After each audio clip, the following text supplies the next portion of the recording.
ഇന്ന് നമ്മളോടൊപ്പമുള്ളത് മുൻ മന്ത്രിയും RSPയുടെ പ്രമുഖ നേതാക്കളിൽ ഒരാളുമായ ശ്രീ ബാബു ദിവാകരനാണ്. അദ്ദേഹം 15 വർഷം കേരള നിയമസഭയിലെ അംഗമായിരുന്നു, 5 വർഷം ലേബർ മിനിസ്റ്ററുമായിരുന്നു. വളരെ വ്യത്യസ്തനായ ഒരു രാഷ്ട്രീയ നേതാവാണ് ശ്രീ ബാബു ദിവാകരൻ. 15 വർഷം MLAയും 5 വർഷം മന്ത്രിയുമായിരുന്ന ഒരാൾ ഇപ്പോഴും വാടക വീട്ടിലാണ് താമസിക്കുന്നത് എന്ന് പറഞ്ഞാൽ എൻ്റെ പ്രേക്ഷകരിൽ എത്ര പേർ വിശ്വസിക്കും എന്ന് എനിക്കറിഞ്ഞുകൂടാ. അതുകൊണ്ടാണ് ഞാൻ പറഞ്ഞത് വളരെ വ്യത്യസ്തനായ ഒരു രാഷ്ട്രീയ നേതാവാണ് അദ്ദേഹം. കൊല്ലത്തെക്കാരെ സംബന്ധിച്ചിടത്തോളം, പ്രത്യേകിച്ച് കൊല്ലത്തെ തൊഴിലാളികളെ സംബന്ധിച്ചിടത്തോളം, അവർക്ക് ഏത് സമയത്തും വരാനും കാണാനും അവരുടെ പ്രശ്നങ്ങൾ പറയാനും കഴിയുന്ന ഒരു നേതാവാണ് ബാബു സാർ.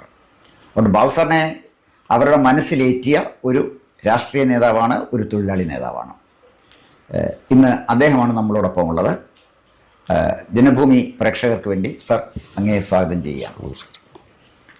സർ, ഇപ്പം നമ്മൾ ഒരു സമകാലിക രാഷ്ട്രീയം എടുത്തുനിന്ന് പരിശോധിച്ച് നോക്കിയാൽ ശ്രീകണ്ഠൻ നായർ, ശ്രീകണ്ഠൻ നായർ, അതുപോലെ തന്നെ Shri TK Divakaran, Shri baby John, ഈ 3 ടവറിങ് പേഴ്സണാലിറ്റീസ് കേരള രാഷ്ട്രീയത്തിലെ ടവറിങ് പേഴ്സണാലിറ്റീസാണ്. അവർ നയിച്ച പാർട്ടി ചെറുതാണെങ്കിലും കേരളം നിറഞ്ഞു നിന്ന 3 അതികായന്മാർ നയിച്ച പാർട്ടിയാണ് RSP. പക്ഷേ 2016 ശേഷം ഇന്നിപ്പോൾ 9 വർഷം കഴിയുന്നു, RSPക്ക് കേരള നിയമസഭയിലെ ഒരു അംഗമില്ല. എനിക്ക് തോന്നുന്നത് RSPയുടെ രാഷ്ട്രീയ ചരിത്രത്തിലെ ഒരുപക്ഷെ ആദ്യമായിരിക്കും ഇത്തരം ഒരു സ്ഥിതിയിലെത്തുന്നത്. പ്രതിപക്ഷത്തിരുന്നാലും ശരി, ഭരണപക്ഷത്താണെങ്കിലും ശരി, തീർച്ചയായിട്ടും RSPയുടെ അംഗങ്ങൾ അവിടെ ഉണ്ടാകുമായിരുന്നു. ഇപ്പോഴേ കഴിഞ്ഞ 9 വർഷമായിട്ട് RSPക്ക് ഒരു പ്രതിനിധിയില്ല എന്നുള്ളതാണ് വാസ്തവം. സർ, RSP സമകാലിക രാഷ്ട്രീയത്തിൻ്റെ അടിസ്ഥാനത്തിൽ ഞാൻ അങ്ങയോട് ചോദിക്കുകയാണ്, RSP എങ്ങോട്ടാണ് പോകുന്നത്? ഇത് RSP ഒരുപക്ഷെ സ്വാതന്ത്ര്യ സമരത്തിൽ പങ്കെടുത്തുകൊണ്ടാണ് ഈ പറഞ്ഞ നേതാക്കന്മാരെല്ലാം രാഷ്ട്രീയത്തിലേക്ക് വരുന്നത്. സ്വാതന്ത്ര്യ സമരത്തിൽ പങ്കെടുക്കുമ്പോൾ തന്നെ അവർക്ക് വ്യക്തമായ, അന്ന് ഇവർ എല്ലാവരും സ്റ്റേറ്റ് കോൺഗ്രസിൽ അംഗങ്ങളുമായിരുന്നു. ശേണചേട്ടനാണെങ്കിൽ അന്ന് അന്നത്തെ യൂത്ത് ലീഗിന്റെ അന്നത്തെ ഈ സ്വാതന്ത്ര്യ സമരത്തിൽ പങ്കെടുക്കുന്ന അവരുടെ എല്ലാം ഏറ്റവും വിപ്ലവകാരിയായ നേതാവുമായിരുന്നു. അപ്പോഴൊക്കെ ഇവരൊക്കെ കോൺഗ്രസുമായി അത് കഴിഞ്ഞ് സ്വാതന്ത്ര്യം കിട്ടി ഈ കാര്യങ്ങൾ രാഷ്ട്രീയം ഡെവലപ്പ് ചെയ്യുമ്പോൾ തന്നെ കോൺഗ്രസിന്റെ നയങ്ങളോടൊന്നും ഇവർക്ക് പലപ്പോഴും അഭിപ്രായ വ്യത്യാസങ്ങളുണ്ടായിരുന്നു. പിന്നെ അവർ ഒരു ഇടതുപക്ഷ ചിന്താഗതിക്കാരായിരുന്നു ഇവരെല്ലാവരും തന്നെ, പ്രത്യേകിച്ചും തൊഴിലാളി. പിന്നെ അത് മാത്രമല്ല, RSP രൂപം കൊള്ളുന്നത് തന്നെ നമുക്ക് സ്വാതന്ത്ര്യം കിട്ടിക്കഴിഞ്ഞ് ഈ തെരഞ്ഞെടുപ്പിലൊക്കെ പങ്കെടുക്കുമ്പോൾ ഒരു രാഷ്ട്രീയ പാർട്ടികളിൽ പങ്കെടുക്കും. ശരിക്കും RSP രൂപം കൊള്ളുന്നത് ട്രേഡ് യൂണിയൻ UTUC ആയിട്ടാണ്. തൊഴിലാളികളെ സംഘടിപ്പിച്ച, പ്രത്യേകിച്ചും കൊല്ലത്തും പരിസര പ്രദേശങ്ങളിലുമുള്ള അന്ന് ലക്ഷക്കണക്കിന് കശുവണ്ടി തൊഴിലാളികൾ, കയർ തൊഴിലാളികൾ, സാമില്യ തൊഴിലാളികൾ, പിന്നെ ഓട്ടാപ്പീസ് തൊഴിലാളികൾ, അത് ലക്ഷക്കണക്കിന് തൊഴിലാളികളാണെന്ന് കൊല്ലത്തിന്റെ പരിസര പ്രദേശങ്ങളിലായിട്ടുള്ളത്. RSP എന്ന് പറയുന്ന പാർട്ടി തിരുവിതാംകൂർ മേഖലയിൽ മാത്രം പ്രവർത്തിക്കുന്ന ഒരു പാർട്ടിയാണ്. സ്വാഭാവികമായിട്ടും നമ്മളൊരു കൊച്ചു പാർട്ടിയായി. അപ്പൊ അന്നത്തെ കമ്മ്യൂണിസ്റ്റ് പാർട്ടി ആയാലും കോൺഗ്രസ് ആയാലും ഇവരെല്ലാം മലബാർ തൊട്ട് പാറശാല വരെ പ്രവർത്തിക്കുന്ന, അതും നാഗർകോവിൽ വരെ പ്രവർത്തിക്കുന്ന ഒരു വലിയ പാർട്ടിയായിരുന്നു. പക്ഷെ RSP എന്ന് പറഞ്ഞാൽ ഈ കൊല്ലത്തിന്റെ പരിസരത്ത് ആലപ്പുഴ തൊഴിലാളികൾ എവിടെയൊക്കെ ഉണ്ടോ അവിടെ മാത്രം പ്രവർത്തിക്കും, പ്രത്യേകിച്ചും തിരുക്കൊച്ചി മേഖലയിൽ മാത്രം പ്രവർത്തിക്കും. അതുകൊണ്ടാണ് ഈ പാർട്ടിക്ക് MLAമാരുടെ സംഖ്യയൊക്കെ വളരെ കുറഞ്ഞു പോയെന്നാണ് എൻ്റെ ഒരു വിലയിരുത്തൽ. സാർ, അതുകൊണ്ട് MLAമാരുടെ സംഖ്യ നമ്മൾ കുറഞ്ഞു പോയെന്ന് പറയുമ്പോഴും നമ്മൾ ഞാൻ അവിടെ നിന്നേക്കാണ്. അപ്പൊ അങ്ങനെ നമുക്ക് പരിമിതമായി, നമുക്ക് പരമാവധി വന്നിട്ടുള്ള 9 MLAമാരാണ് കേരള നിയമസഭയിൽ. 9 MLAമാർ വരെ ഉണ്ടായിട്ടുണ്ട്. പിന്നെ 7, 8, 6, 5, 6, 7, 4 അങ്ങനെയാണ് വന്നുകൊണ്ടിരുന്നത്. പക്ഷേ അങ്ങനെ ഇരുന്നപ്പോഴാണ് ശ്രീകണ്ഠൻ ചേട്ടൻ്റെ പാർട്ടിക്ക് ഒരു അഭിപ്രായ വ്യത്യാസം വന്നു. അങ്ങനെ ഒരു അഭിപ്രായ വ്യത്യാസം വന്നപ്പം ശ്രീകണ്ഠൻ ചേട്ടൻ ഒരു പാർട്ടി രൂപീകരിച്ചുകൊണ്ട് RSP ശ്രീകണ്ഠൻ നായർ ഗ്രൂപ്പും, അത് കഴിയുമ്പോൾ ശ്രീകണ്ഠൻ ചേട്ടൻ മരിച്ചു കഴിഞ്ഞപ്പോൾ പിന്നെയും RSPക്കകത്ത് ബേബി ജോൺ ഗ്രൂപ്പും RSP അങ്ങനെയൊക്കെ വന്നു കഴിഞ്ഞപ്പോഴാണ് നമ്മുടെ പിന്നെ അതിനകത്ത് ഞാൻ എൻ്റെ വ്യക്തിപരമായ ഒരു വിലയിരുത്തുന്നുണ്ട്. ഈ CPM എന്ന അന്നത്തെ CPI RSPയുമായി ഒരുമിച്ച് പോകുമ്പോഴാണ് കേരള നിയമസഭയിൽ ഇടതുപക്ഷത്തിന് ഒരു ശക്തി ഉണ്ടായി. അത് 52-ൽ അന്ന് TV തോമസ് പ്രതിപക്ഷ നേതാവും TK ദിവാകരൻ ഉപനേതാവുമാണ്. 4-5 MLAമാരേ ഉള്ളൂ പാർട്ടിക്ക്.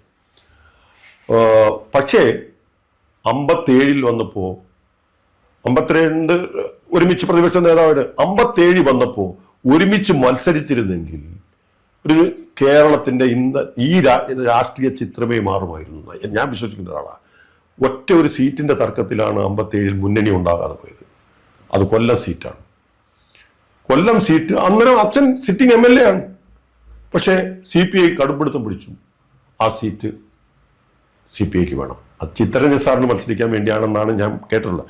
അച്യുതമേനോനാണ് അന്ന് ചർച്ചയ്ക്ക് വരുന്നത്. അച്ഛനും അച്യുതമേനോനുമായിട്ടാണ് ചർച്ച. ഈ റെയിൽവേ ഹോട്ടലിൽ ഇരുന്നാണ് രാത്രി മുഴുവൻ ചർച്ച ചെയ്ത് ബാക്കി എല്ലാ സീറ്റിനെ കുറിച്ചും ഒരു ധാരണയായി. കൊല്ലം സീറ്റ് ഒഴിച്ച് അന്ന് RSPക്ക് 9 സീറ്റോ മറ്റോ ആണ്. അതിൽ ഈ കൊല്ലം സീറ്റ് ഒഴിച്ച് ബാക്കിയെല്ലാം ധാരണയായി. പിറ്റേന്നാണ് പാർട്ടിയുടെ കമ്മിറ്റി ഇതൊക്കെ തീരുമാനിക്കുന്നത്. അവിടെ വരുമ്പോൾ അച്ഛൻ ഇങ്ങനെയൊക്കെ ധാരണയായി. പക്ഷേ ഈ ഒരു പ്രശ്നമുണ്ട്. കൊല്ലം സീറ്റ് അവർക്ക് വേണം. അച്ഛൻ അതിനകത്ത് വലിയ നിർബന്ധമൊന്നും പിടിച്ചല്ല. കൊല്ലം സീറ്റ് വിട്ടുള്ള ധാരണ എടുത്ത വായന ശരിയാണ്. ഞാൻ അതിൻ്റെയൊക്കെ പാട്ട് പോകുന്നത് നമ്മൾ ഒറ്റയ്ക്ക് മത്സരിക്കുക. അങ്ങനെയാണ് 57 അവിടെയാണ് 2-3 സ്വതന്ത്രന്മാരെ പിടിച്ചു മന്ത്രിസഭ ഉണ്ടാക്കേണ്ട. ലോകത്ത് ആദ്യമായി തെരഞ്ഞെടുപ്പിലൂടെ അധികാരത്തിൽ വരുന്ന കമ്മ്യൂണിസ്റ്റ് പാർട്ടി. ആ ചരിത്രം ഉണ്ടാകുന്ന ഈ ഒറ്റ കാരണം. അന്ന് RSPയും കൂടെ ഒരുമിച്ച് മത്സരിച്ചെങ്കിൽ വ്യക്തമായി ആ മുന്നണിക്ക് തന്നെ ഭൂരിപക്ഷം കിട്ടുവാൻ സ്വതന്ത്രന്മാരുടെ ഒന്നും വേണ്ട. അത് മാത്രമല്ല രാഷ്ട്രീയമേ മാറുമായിരുന്നു. പക്ഷേ അത് കഴിഞ്ഞ് വന്നതെന്ന് വെച്ചാൽ ആ 57 രാഷ്ട്രീയം തെരഞ്ഞെടുപ്പ് കഴിഞ്ഞ് RSP വെളിയിലായി. കമ്മ്യൂണിസ്റ്റ് പാർട്ടി EMSന്റെ നേതൃത്വത്തിൽ മന്ത്രിസഭയുണ്ടായി. പക്ഷേ 2 വർഷത്തിൽ കൂടുതൽ പോകാൻ പറ്റിയില്ല. 2.5 വർഷം പോലും പോകാൻ പറ്റിയില്ല. സാർ, അത് ഞാനൊന്ന് ഇടപെട്ടോട്ടെ. ഇതിൻ്റെ ഒരു പ്രോബ്ലം നമ്മളെ RSP സാർ പറഞ്ഞ പോലെ KSPയിൽ നിന്ന് RSP ഉണ്ടായി. അതിനുശേഷം ആ കാലഘട്ടത്തിൽ ഉണ്ടായിരുന്ന പാർട്ടികളാണ് രണ്ടായി മാറി. CPIയും CPMഉം വന്നു. പിന്നീട് 64 കേരള കോൺഗ്രസ് വന്നു. പക്ഷെ കേരള കോൺഗ്രസ് ഒക്കെ അങ്ങ് പറഞ്ഞ പോലെ തന്നെ ഈ പിളർപ്പിനെ അതിജീവിച്ച ആളുകളാണ്. കാരണം അവരൊക്കെ വളരും തോറും മാനസാറിന്റെ ഭാഷയിൽ പറഞ്ഞാൽ തോറും വളരുകയും ചെയ്തു. പക്ഷെ RSPയെ സംബന്ധിച്ചിടത്തോളം തൊഴിലാളികളുടെ ഒരു പാർട്ടി കൊല്ലം മാത്രമാണ് ഒതുങ്ങി നിൽക്കുന്നത് എങ്കിൽ പോലും അതിന് പ്രതീക്ഷിച്ച ഒരു വളർച്ച കൈവരിക്കാൻ കഴിയില്ല. നമ്പർ 1. നമ്പർ 2, ഏറ്റവും ദുഃഖകരമായ ഒരു കാര്യം, വളരെ വലിയ നേതാക്കന്മാർ നയിച്ച പാർട്ടിയാണ് ഇപ്പോൾ ഈ പാർട്ടിയെ നയിച്ചുകൊണ്ടിരിക്കുന്നത്. ഈ 3 പേരുടെ പകരമായി വന്നത്, ഒന്ന് ബാബു സാർ വന്നു, മറ്റൊന്ന് ഷിബു ബേബിയോൺ വന്നു, അപ്പുറത്ത് NK പ്രേമചന്ദ്രനും വന്നു. നിങ്ങൾ 3 പേരെ സംബന്ധിച്ചിടത്തോളം കേരളത്തിലെ പൊതുസമൂഹം അംഗീകരിക്കുന്ന ആളുകളൊക്കെ തന്നെയാണ്. ഈ 3 സമർത്ഥന്മാരായ നേതാക്കന്മാർ നേതൃത്വം കൊടുക്കുന്ന RSPക്കും കഴിഞ്ഞ 9 വർഷമായിട്ട് കേരളത്തിലെ ഒരു MLA നിയമസഭയിലേക്ക് അയക്കാൻ കഴിയാതെ പോയ രാഷ്ട്രീയ സാഹചര്യം ഉണ്ടായി. ആ ഒരു രാഷ്ട്രീയ സാഹചര്യം മുന്നിൽ കണ്ടുകൊണ്ട് നാളത്തെ മാറുന്ന രാഷ്ട്രീയ സാഹചര്യത്തിൽ പുതിയ സമീപനങ്ങൾ, പുതിയ സ്ട്രാറ്റജി, പുതിയ തന്ത്രങ്ങൾ ഒക്കെ സ്വീകരിക്കേണ്ടതല്ലേ? തീർച്ചയായിട്ടും. നമുക്കിപ്പോൾ ഈ MLA അതിനകത്ത് ഒരു കാര്യം കൂടി, നമ്മൾ തിരിച്ചു ഒരു ട്രേഡ് യൂണിയൻ ബേസ്ഡ് പാർട്ടിയാണ്. അപ്പം നിങ്ങൾക്കറിയാം, കൊല്ലത്ത് അന്നുണ്ടായിരുന്ന വ്യവസായങ്ങൾ മുഴുവൻ ഇന്ന് ഇല്ലാതായി. കശുവണ്ടി വ്യവസായം, കയർ വ്യവസായം ഇല്ല. ഓട്ടാപ്പീസ് എന്ന് പറയുന്നത്, ഇവിടെ പണ്ട് ഓട്ടാപ്പീസ് എത്ര, ഈ പരിസരത്ത് മാത്രമായിട്ട് ഏകദേശം 200ഓളം ഓട്ടാപ്പീസുകളുണ്ടായിരുന്നു. ഈ തിക്കര വരെ ചെല്ലുമ്പോൾ ഇവിടെ ചവറ വരെ, ഇടയ്ക്ക് ചവറ വരെ ഉണ്ടായിരുന്നു ഓട്ടാപ്പീസ്. പിന്നെ തീപ്പെട്ടി വ്യവസായം 10-200 ഫാക്ടറികളുണ്ടായിരുന്നു. ഇതൊന്നും ഇപ്പോൾ ഇല്ല. കശുവണ്ടി വ്യവസായം കൂടെ പോന്നു കഴിഞ്ഞപ്പോഴത്തേക്ക് സത്യത്തിൽ RSPക്ക് വന്നിട്ടുള്ള ഏറ്റവും വലിയ തിരിച്ചടി എന്ന് പറഞ്ഞാൽ ഈ വ്യവസായങ്ങളിലെ തൊഴിലാളികളെ മാത്രം സംഘടിപ്പിച്ചുകൊണ്ട് അവരുടെ അവകാശ പോരാട്ടങ്ങൾക്ക് വേണ്ടി അവർക്ക് നേടിയെടുത്ത അവകാശങ്ങൾ, ബോണസ് ആയാലും, ഇന്ത്യയിൽ ആദ്യമായിട്ട് ബോണസ് വാങ്ങിക്കുന്ന കൊല്ലത്തെ കശുവണ്ടി തൊഴിലാളികളാണ്. അന്ന് ബ്രിട്ടീഷുകാരുടെ കമ്പനികൾ, ഹാരിസൺ ഹോസ്പിറ്റൽ അല്ലെങ്കിൽ പിന്നെ തോമസ് സ്റ്റീഫൻ എന്നൊക്കെ പറയുന്ന കമ്പനികളുടെ ബാലൻസ് ഷീറ്റ്, ഇംഗ്ലണ്ടിൽ അവർ ഇറക്കുന്ന ബാലൻസ് ഷീറ്റാണ് ഇവിടെ കോടതിയിൽ വാദിച്ച. അവർ ഇംഗ്ലണ്ടിൽ അവർ 4% ബോണസ് കൊടുത്തിട്ടുണ്ട്. അപ്പൊ ഇവിടെ ഹൈക്കോടതിയിൽ അത് അന്ന് കേസ് വാദിക്കുന്നത് TK ദിവാകരൻ തന്നെയാണ്. അപ്പോൾ ആ ബാലൻസ് ഷീറ്റ് വെച്ചിട്ട് വാദിച്ചത് ഇതാണ്. അവിടെ നിങ്ങൾ ഈ കമ്പനി എല്ലാത്തിൻ്റെയും കൂടെ ഒറ്റ ബാലൻസ് ഷീറ്റാണ്. അവിടെ ഇംഗ്ലണ്ടിൽ നിങ്ങൾ 4% ബോണസ് കൊടുത്തിട്ടുണ്ട്. എന്തുകൊണ്ട് കൊല്ലത്തെ തോമസ് സ്റ്റീഫനിലും ഹാരിസൺ ഹോസ്പിറ്റലിലും ഒക്കെ വർക്ക് ചെയ്യുന്ന ഈ തൊഴിലാളിക്ക് ഈ ബോണസിന് അവിടെ ബ്രിട്ടീഷ് ബോണസ് ആക്ട് ഉണ്ട്. അത് എന്തുകൊണ്ട് നമുക്ക് ബ്രിട്ടീഷ് ഭരണമാണ് ഇന്ത്യയിൽ നടക്കുന്നത്? എന്തുകൊണ്ട് ഞങ്ങൾക്ക് അതിനായി കോടതി പറഞ്ഞ അതാണ്. It is all coming under 1 factory, 1 balance sheet. So they are eligible for that. അവർക്ക് പോകണം. അങ്ങനെയാണ് ഇന്ത്യയിൽ ആദ്യമായിട്ട് കശുവണ്ടി തൊഴിലാളികൾക്ക് 4% പോകുന്നത്. അപ്പം ഞാൻ പറഞ്ഞ അങ്ങനെ ബേസ് ചെയ്ത് മാത്രം മുമ്പോട്ട് പോയി.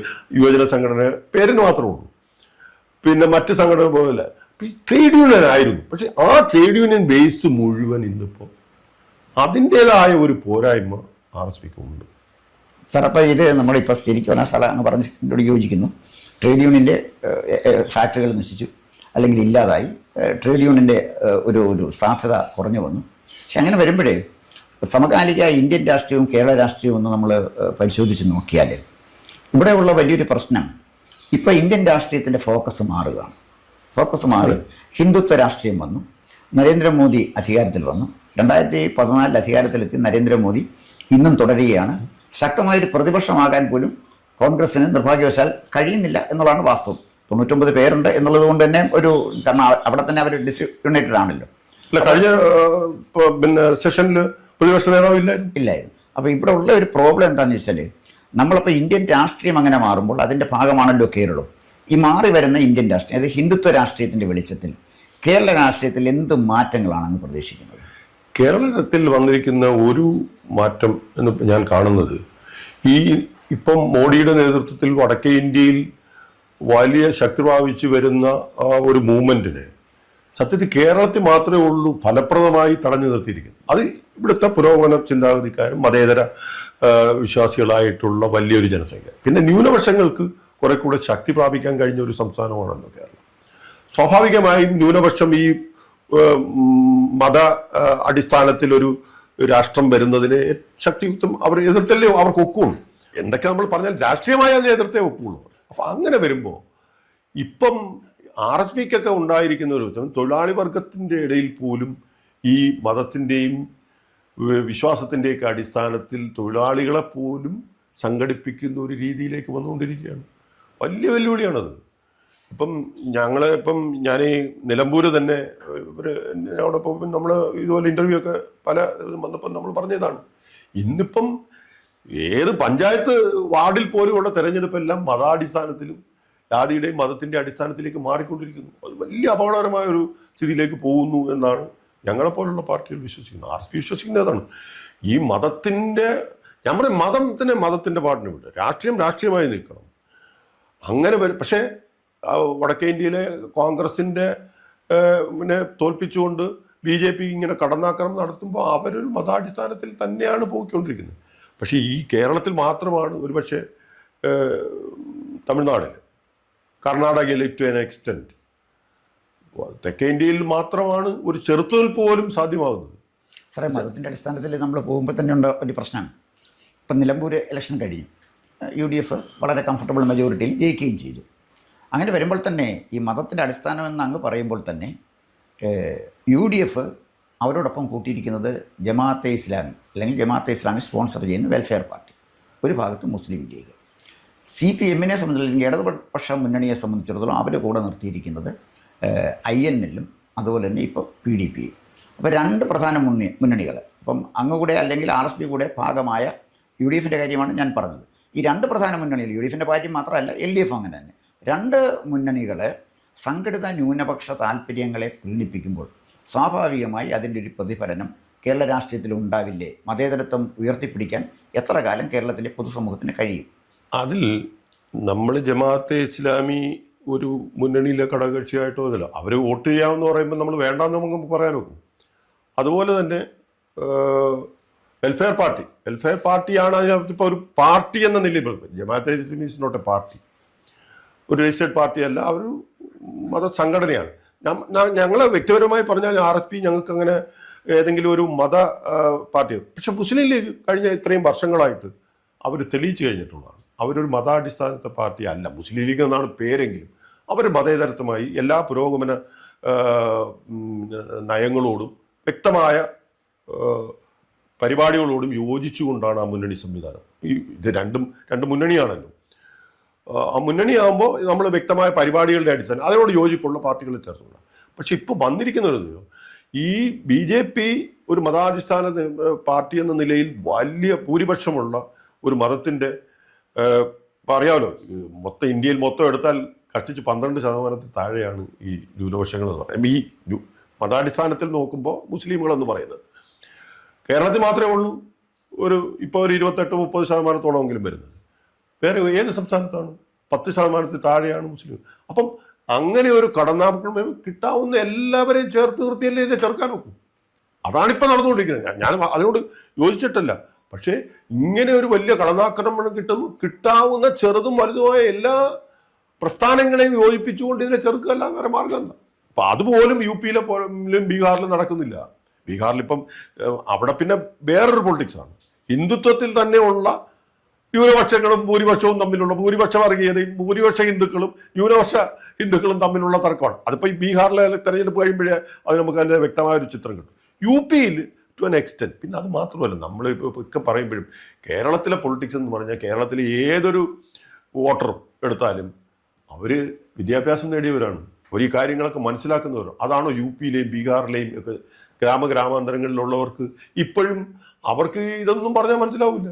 അവർക്ക് പറയാനും അങ്ങനെ ഒരു കൂട്ടായ അവിടേക്ക് ഇപ്പോഴും തെരഞ്ഞെടുപ്പ് എന്നൊക്കെ പറഞ്ഞാൽ എന്താണ് കൂട്ടമായി അടിച്ചുകൊണ്ടുവന്ന് അവിടെ ആട്ടും പറ്റത്തെ കൊണ്ടുപോകുന്നതല്ല കൊണ്ടുവന്ന് ബൂത്തിൽ കൊണ്ടുവന്ന് ഇപ്പൊ ഈ ഇലക്ഷൻ കമ്മീഷനൊക്കെ ഇത്രയും വലിയ ഇത് എക്സസൈസ് ചെയ്തപ്പോൾ പോലും പല ബൂത്തുകളിലും ആദ്യത്തെ ഒരു മണിക്കൂർ വോട്ടിങ് കഴിഞ്ഞാൽ ബാക്കി പിന്നെ എല്ലാവരെയും അടിച്ചോടിച്ചിട്ട് കുത്തി അങ്ങ് ഇടുകയാണ്. അതാ ഇപ്പോഴും പണ്ട് കോൺഗ്രസ് ചെയ്തോണ്ടിരുന്ന പലതും ചെയ്തോണ്ടിരുന്നതാണ്. ഇപ്പൊ അത് BJP ചെയ്യുന്നു. അതും നമ്മൾ കേരളത്തിലെ പൊളിറ്റിക്സുമായിട്ട് നമുക്ക് ഒരിക്കലും, പക്ഷെ ഇപ്പം അതും അല്ല. ഇനിയിപ്പം പിന്നെ ജനസംഖ്യാ അടിസ്ഥാനത്തിൽ കോൺസ്റ്റിറ്റ്യുവൻസീസ് ഡിക്ലെയർ ചെയ്ത് വന്നാൽ നമ്മൾ വളരെ വലിയ പ്രതിസന്ധിയിലേക്ക് പോകുമ്പോൾ 600 സീറ്റ് വരുന്നിടത്ത് ഈ തെക്കേ ഇന്ത്യയിലെല്ലാം കൂടെ 200 സീറ്റ് താഴെ വരത്തുള്ളൂ. ഈ പറയുന്ന ബീഹാറും UP-യും അത് നമ്മൾ ജനസംഖ്യ കൺട്രോൾ ചെയ്യുന്നതിന് നമ്മൾ അനുഭവിക്കേണ്ടി വരുന്ന ഒരു വലിയ ശിക്ഷയായിട്ട് മാറാൻ പോകും. എല്ലാവരുമല്ലോ എന്തായാലും ഇലക്ഷൻ കമ്മീഷനെതിരായിട്ട് ഈ 4-5 സംസ്ഥാനത്ത് എല്ലാവരും മുഖ്യമന്ത്രിമാരോട് ചേർന്ന് അതങ്ങനെ പാടില്ല, അതിൻ്റെ ചർച്ചകൾ നടന്നുകൊണ്ടിരിക്കുക. പക്ഷെ ഒരു ഘട്ടം എത്തുമ്പോൾ ഇത് വന്നല്ലേ നോക്കുള്ളൂ. ഇപ്പൊ അടുത്ത തെരഞ്ഞെടുപ്പ് വന്നില്ല, അതിനടുത്ത തെരഞ്ഞെടുപ്പ് അല്ലെങ്കിൽ ഒരു ഈ കോൺസ്റ്റൻസി ഇത് വരുമ്പോഴത്തേക്ക് ഇതൊരു 10-20 വർഷം കൂടെ ഒക്കെ പോകാൻ പറ്റും. അത് കഴിയുമ്പോൾ അത് സ്വാഭാവികമായി വരാൻ പോകുന്നു. അപ്പൊ ഇവിടെയൊക്കെ നമുക്കിപ്പോൾ കേരളത്തിലെ പൊളിറ്റിക്സ് ഇപ്പം ഈ നിലമ്പൂർ തെരഞ്ഞെടുപ്പ് സാർ ചോദിച്ച പോലെ